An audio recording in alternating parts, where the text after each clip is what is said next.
Hello and welcome back. My name is Shasta Roberts and I am the author of Stronger Than Your Excuses. We are here for another week of our book club. So this week we are starting on excuse number 5. This will shock everyone. Let's go. From a very young age, I was naturally outgoing and confident. You never had to worry about me making friends or entertaining myself. I was independent and had no trouble being a go-getter. The problem was, society did not and still does not think a child having confidence is a good thing. It is mind-boggling to think, but there would not be a huge self-help industry now if we were raised to be confident. The number one consumer of self-help is women. Why? Because if we even think of trying to be a leader at any time in our life, we are labeled as bossy.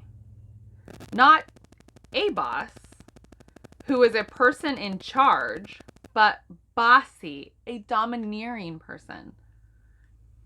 When you have heard men or boys being described as bossy, you don't, because they aren't.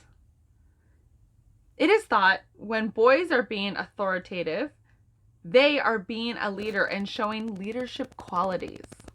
Girls and women are too emotional for those tasks, and therefore, in other people's eyes, are controlling.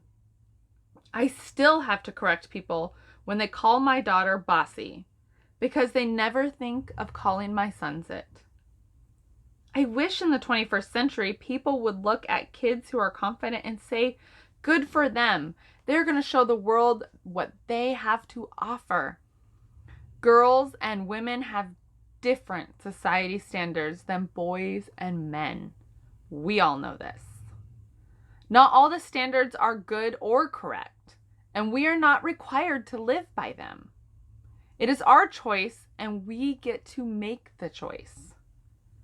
Here is the problem, though. We don't understand at a young age we do get to make our choices of who we want to be and what we want from life. At a young age, we are fragile and need help being molded into good, decent human beings. So when we are ready to make decisions, we can stand on our own 2 feet. Before you get there, though, life will try everything to slow you down and create emotional bumps in the road that change you. You might be able to get around it later in life, or you might not. It's also hard to say what will hit you harder than something else. Something that should faze you might not, and something insignificant and small that should be dust in the wind stays with you forever. As for me, I didn't necessarily know what I wanted to be when I grew up, but I knew I was a leader. I knew I was going to do something great. I also knew I was going to enjoy life here and now. I loved meeting new people and have always been a good person, but there was a time when I didn't analyze what the outside world might be thinking. There was a time when I just lived my life and didn't think of what other people might be thinking. If I happened to know what they were thinking, I didn't care and didn't let it affect me. It only takes one person to squash those feelings and emotions inside you. It only takes one word to change your life forever. It only takes one incident to make you think a different way. The day when the world puts up its first roadblock is the day you start building your wall too. We all have people we looked up to while growing up. It could be someone in a book, on TV, a family friend, a teacher. Anyone that made a good impact on your life could have been an idol to a young kid. I was fortunate to have many people, My life was surrounded by so many people who loved and cared for me. The saying, "it takes a village to raise a child," was true in my life. I grew up on the same street most of my life. There were families I grew up with that are still part of my family to this day. I had blood relatives who were very close with, and I was able to grow up around. I was blessed with some amazing teachers. I cannot count how many good people I had to look up to in my life. My sister's death should have broken me, but it didn't. I wanted to live a bigger, more fulfilled life because of her. But the older I got, the more aware I became of how judgmental and cruel people can really be. Although the universe tried to show me so many times before then, on countless occasions, I never listened. I never listened when my second grade teacher would not let me go to the bathroom and made me pee all over the ground in front of the class because she didn't like me. I brushed it off when my first boyfriend only asked me out because he was dared to date me for 3 days. I did not see the cruelty behind it all. Yes, I knew they were not nice people, to say the least, but I didn't see how cruel the world really was because these people meant nothing to me. Not until someone who I idolized showed me the whole picture did I understand. This summer before my junior year of high school, I was on a trip with my family and friends. These friends I had such an admiration for. I wanted to be just like them when I grew up. In my eyes, they had made it. They had a great marriage, a beautiful house, and a thriving business. I had known for a couple years there was a little gossiping about my family status behind closed doors. I grew up lower middle class and they were upper middle class. Needless to say, my family was not their type of crowd, which meant I wasn't either. It didn't bother me. I knew people gossiped. It's what people do. It was nonsense chatter at that point anyways. It didn't affect me emotionally. This trip, however, changed all that. Sometimes people gravitate more towards another person's opinion during a situation when it seems like you need to take a side than maybe they do on a normal basis. We are really good at reacting to a situation instead of responding to it.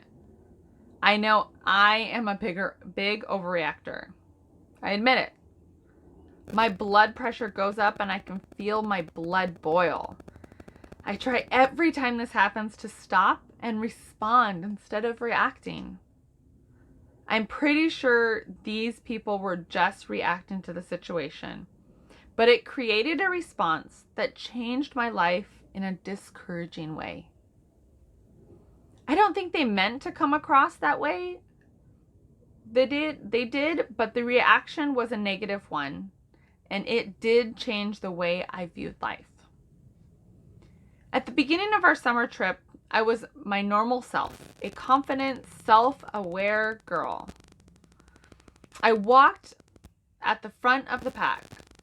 I would call out dibs on what I wanted and just did my own thing. I wasn't rude or arrogant, just more carefree and optimistic. This did not settle well with everyone. Since most of the group were kids anywhere from middle school to high school age, we would call out dibs on things such as taking a shower first. Us kids would laugh about it, and the next person would call dibs on second, and so on. It wasn't a big deal to us. We were just doing what kids do. However, after 3 days, one of the moms must have had it because one morning, my calling dibs on taking a shower first pushed her overboard and she lashed out at me. She asked me, "Who do you think you are thinking you get to go first?" And said, "You think you are just all that." Being yelled at by an adult who tells you you are worth nothing, no matter who they are, it does hurt. I ran away and found a little corner in the hotel to sit and cry. When I was found later, no one knew what had happened. The adult made it seem like I overreacted. Nevertheless, we had to sit down and talk about what happened since we still had 5 days left of our trip. We needed the issue resolved so everyone could move on. We gathered in one of the hotel rooms and I sat and listened while 3 of the adults made it clear to me their opinions of my outlook and attitude on life. I was told I was unworthy to have that much confidence. I was poor and would always be and deserve to always be poor. I would never be a leader because I was not worth enough and I needed to stop trying to be one. This is the part where I believe 2 of the adults were just siding with the one who lashed out at me because adults take other adults' side. Also, I know the other adult didn't value herself. So how could she value other people? She was vain and filled with self-loathing, which made her somewhat stuck up to hide her insecurities. This was a train wreck from the beginning, but it has stuck with me my entire life. This moment in my life is where I learned to hide from others. Hide my true feelings and ambitions from others. Because people's opinions matter. What they don't know, they will not be able to hold against you later. I reeled everything in, so my life looked great on the outside to other people.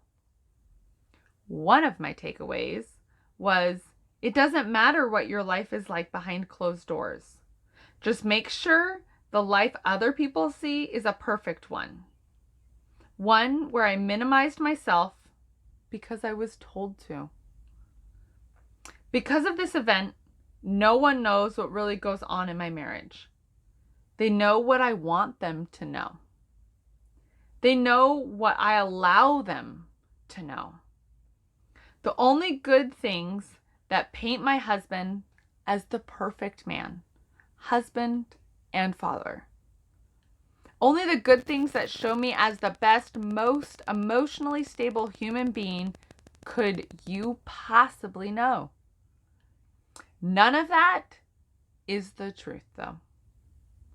Yes, some of it, bits and pieces of it, but it's more like looking at a small part and thinking it's the whole. I would not go back and change a thing because it has made me who I am today, and I like myself a lot now.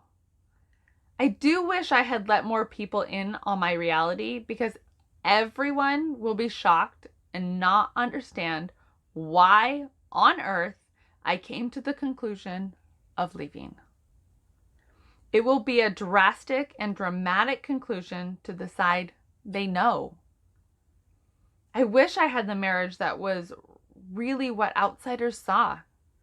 Instead, I have the marriage where I really wasn't swept off my feet in love when I married. My husband had more good qualities than bad and met almost all the boxes we want in a partner and lover. He was a leader and responsible. He had a bright future ahead, and my family loved him from the first time they met him. Sex was good, very different and exciting from what I had experienced in the past. The road ahead would be a comfortable road. All the signs pointed out that we were a good match, and I should take the opportunity now to be with him than to find someone else. My home life has not been perfect, so I have hidden it. Hidden it from almost everyone but just 2 friends. Besides these 2 friends, everyone else thinks I have a perfect husband, and if I do complain, it's just normal marriage complaints and nothing more. Not even my husband took me seriously when I would say I wanted to leave over the years because I was so unhappy. If he wouldn't believe it coming from me, why would anyone else believe I was serious either? Some people have seen the frustration, but never the big, bad, drag-out fights. Those are saved for at home, right in front of our 3 most precious people we love. They're the only ones who have witnessed all the things we say to each other. This person who has changed back in high school has lived inside me for too long. I've kept things hidden and at bay for too long. Being a mom has made me grow more than I ever thought I would. I'm not the mom today that I was 8 years ago when I first became a mom. I'm not even the same mom I was 5 years ago or even 2 years ago. I've changed. I changed because I needed to change. The box I had been hiding inside was starting to get too small, and I was ready to get out. I'm sad to say that it took me so long. 15 years too long. But I was meant for more. I was put on this earth to do more. No one is created to live an ideal life. Everyone has a purpose, and I'm finally ready to find out what mine is. I honestly don't care what they think of me. Before I made the decision to completely go this route, I had to make peace with the fact that no one suspects how bad it really is. What I do know is that it will not just shake up my life, but it will shake up everyone's life. From the outside, people think that we love each other and we have our problems, but no marriage is perfect. We have hidden all the bad things from most of the world. Only our children know how much we yell at each other. Sometimes they sit right in the middle of our battle. What does this do to them? During our fights, you can see them reacting to the negative vibes as they quiet down and stare off into space and sit awkwardly through it, not saying a word. I could see it when my son brought home homework where they had to write a sentence for the word argue. The only arguing he knows is that his parents argue a lot. So that is exactly what he wrote on his school worksheet. We don't let people into this side of our life. So I have kept it quiet for years, acted like we were okay in public, smiled for pictures, and always answered, "We are good," when people inquire about my marriage. We were supposed to be a perfect family. That is how others should see us, and that is how we should behave. But it is just a lie. A lie that I knew might come out in a big way one day. A lie that when people hear the truth, they will not know what the lie is versus what the truth is. We will be one of those couples you see on Facebook and Instagram where life is amazing and then suddenly they are divorced. I must make up my own mind. If I start talking about it now to everyone, I will have every opinion from everyone I tell. How can my mind and heart decipher through all these opinions to really know my own opinion? It is my life, and I'm the one that needs to make this decision for myself. I'm the one who's going to have to live with this decision forever. No one else can walk through this path with me. It must be walked alone so I can show up at the other side whole and steady. What I've come to realize is that all those years ago on my summer vacation, I took the wrong message away from the bad situation. The truth is, in fact, other people's opinions do not matter. To leave my husband, I would have to be ready for the gossip and hurtful things that will be said and happen. I would have to be a fully confident person and believe with every ounce of my being I made the right choice. I know what is right and what is wrong now. But am I ready for this choice? No. Nope. I'm not ready for this emotionally or mentally. I need some time to prepare. So, here's what I'm going to do. I'm just going to keep this from everyone for now and keep on pretending. I'm not self-assured enough to take this on. Maybe one day, but today is not that day.